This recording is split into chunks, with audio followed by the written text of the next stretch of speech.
সঙ্গীদের মধ্যাহ্নভোজে আপ্যায়িত করেন এবং অত্যন্ত আন্তরিকতাপূর্ণ পরিবেশে ফলপ্রসূ আলোচনা হয়েছে দীর্ঘ সময় ধরে এবং সমস্ত বিষয়গুলো নিয়ে আলোচনা হয়েছে এবং গণচীনের মাননীয় প্রধানমন্ত্রী বাংলাদেশকে $1 বিলিয়ন ইকোনমিক অ্যাসিস্ট্যান্স দেওয়ার কথা ঘোষণা করেছেন এবং তিনি বলেছেন যে বাংলাদেশের সাথে সম্পর্ককে তারা অত্যন্ত মূল্য দেয় এবং বাংলাদেশ পৃথিবীর যে কয়েকটি দেশে তাদের ইঞ্জিনিয়ারিং অ্যাসিস্ট্যান্স সবচেয়ে বেশি তার মধ্যে বাংলাদেশ একটি এবং তারা বাংলাদেশ এবং গণচীনের সম্পর্ককে তিনি নতুন পর্যায়ে নিয়ে যাওয়ার অভিপ্রায় ব্যক্ত করেছেন এবং একই সাথে তিনি জাতির পিতা বঙ্গবন্ধু শেখ মুজিবুর রহমানের 1952 সালে এবং 1957 সালে চীন সফরের কথা উল্লেখ করে বলেন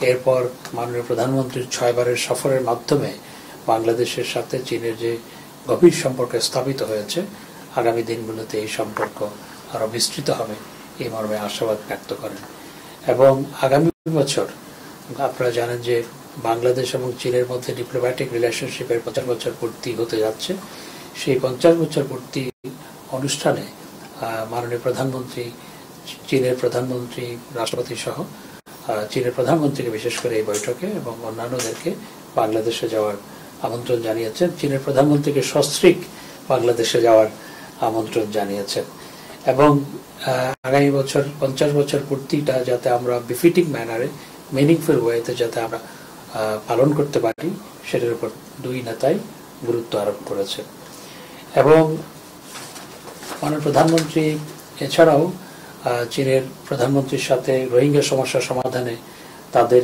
সহায়তা কামনা করেছেন এবং মাননীয় প্রধানমন্ত্রী চায়নার সাথে যে আমাদের ট্রেড গ্যাপ আছে সেটি কমানোর উপর বিশেষ গুরুত্ব দিয়ে আলোচনা করেছেন এবং সেই ক্ষেত্রে চাইনিজ প্রধানমন্ত্রীও বাংলাদেশ থেকে আরো বেশি পণ্য আমদানির কথা তিনি বলেছেন এবং এই ক্ষেত্রে তারা যে আম আমদানি করতে যাচ্ছে সেটি বলেছেন এবং একই সাথে আমাদের কাঁঠাল এবং পেয়ারা এই দুটি পণ্য কৃষি পণ্য আমদানি করার ব্যাপারে তারা পরীক্ষা নিরীক্ষা শুরু করেছেন বলে জানিয়েছেন এবং অন্যান্য আইটেম যেমন আমাদের leather product jute product pharmaceutical products ceramic products ও অন্যান্য যে প্রোডাক্টগুলো আছে সেগুলো যাতে এখানে আমদানি হয় সেটার উপর মাননীয় প্রধানমন্ত্রী গুরুত্ব আরোপ করেছেন এবং তারাও আগ্রহ ব্যক্ত করেছেন যে বাংলাদেশ থেকে আরো অধিক পরিমাণ পণ্য আমদানি করা হবে এবং চাইনিজ প্রধানমন্ত্রী বাংলাদেশের ছাত্রছাত্রীদের জন্য আরো বেশি স্কলারশিপ দেওয়ার কথা ঘোষণা করেছেন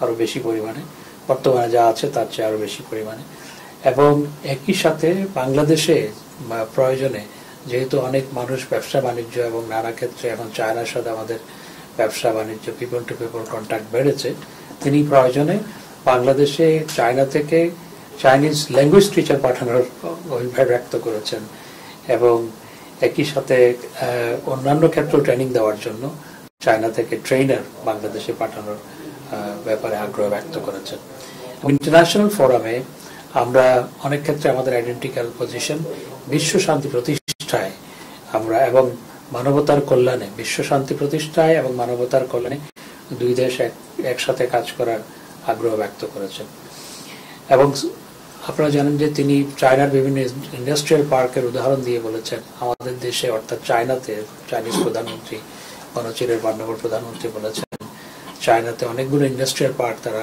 স্থাপন করেছেন বাংলাদেশেও ইন্ডাস্ট্রিয়াল পার্ক স্থাপন করার ক্ষেত্রে তারা সহায়তা করতে পারে মর্মে তিনি জানিয়েছেন মাননীয় প্রধানমন্ত্রী বাংলাদেশের 100 ইকোনমিক জোন এবং বঙ্গবন্ধু শিল্প পার্ক সহ শিল্প নগর সহ 100 ইকোনমিক জোনে চায়নার ইনভেস্টমেন্টের আহ্বান জানিয়েছেন একই সাথে চায়নার জন্য যে ডেডিকেটেড একটি এক্সপোর্ট প্রসেসিং জন্য যে জায়গা বরাদ্দ দেওয়া হয়েছে সেটিও উল্লেখ করেছে মাননীয় প্রধানমন্ত্রী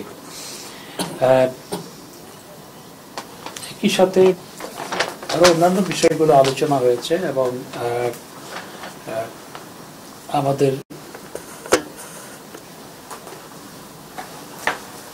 আমাদের বাংলাদেশে যে সমস্ত কোম্পানি চাইনিজ কোম্পানিগুলো কাজ করে এবং চায়নার সাথে যে সমস্ত কোম্পানিগুলো বাংলাদেশের কোম্পানিগুলো কাজ করে তাদের ক্ষেত্রে সহায়তা করার ব্যাপারে তিনি আগ্রহ ব্যক্ত করেছেন।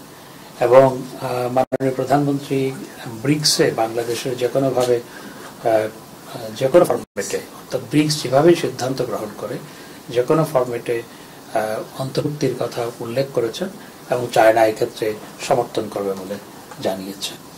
এই ছিল মোটামুটি আলোচনা।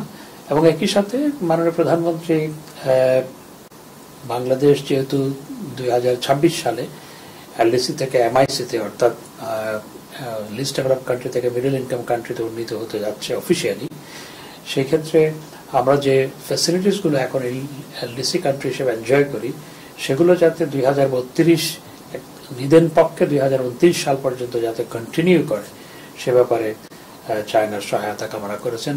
এ ব্যাপারে চায়নার পক্ষ থেকে অর্থাৎ চায়নার মাননীয় প্রধানমন্ত্রী ইতিবাচক সাড়া দিয়েছেন।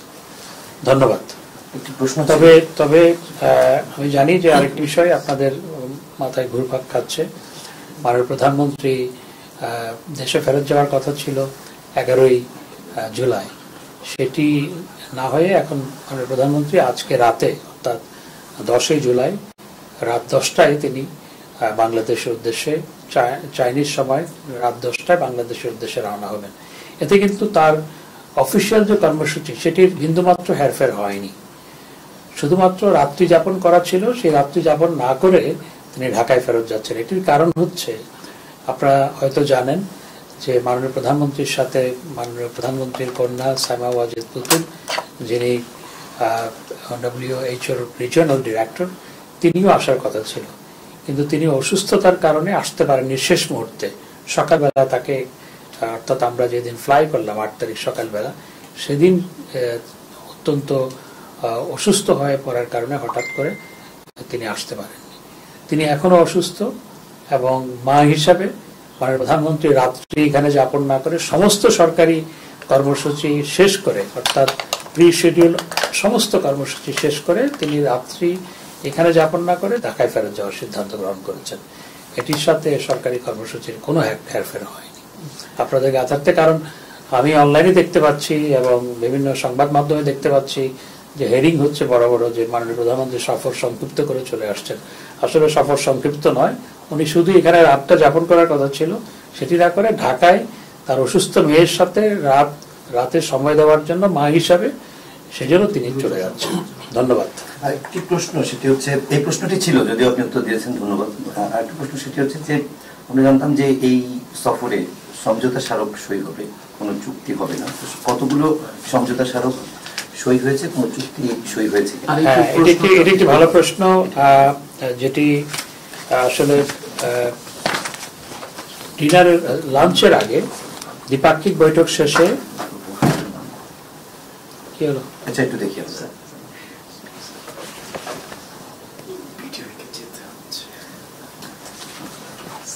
আমাদের কলম আছে স্যার।